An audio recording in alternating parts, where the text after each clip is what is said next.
Despite criticism, U.S. President Donald Trump is standing by his decision to move U.S. troops from the Syrian-Turkish border, where they fought alongside longtime Kurdish allies. They stayed for almost 10 years.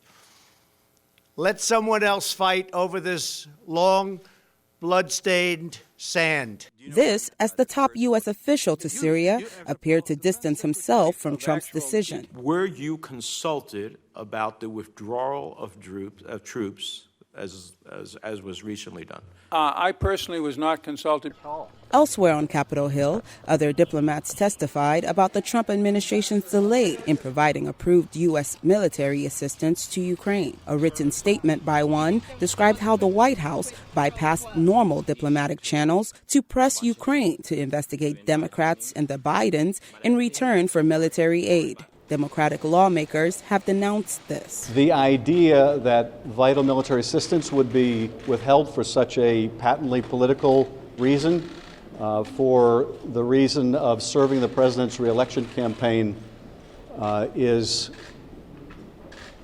a phenomenal breach of the president's duty to defend our national security. Trump's actions on Ukraine could threaten his presidency as the impeachment inquiry continues. We have agencies, we have areas of our government whose job it is to investigate those.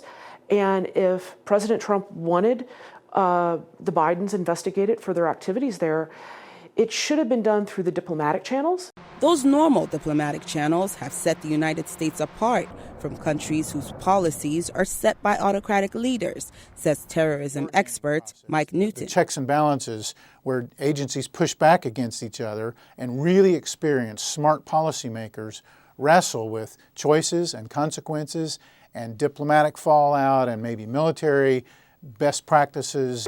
When this process is bypassed, experts say U.S. credibility around the world is damaged. There are doubts about the president's decisions, which there are in the State Department and the Pentagon, in the intelligence community, as well as in the Congress. There's real questions about the cohesiveness of U.S. foreign policy and whether we have a real strategy. Donald Trump was elected on promises to break with traditional U.S. foreign policy, and his supporters show no sign of abandoning him.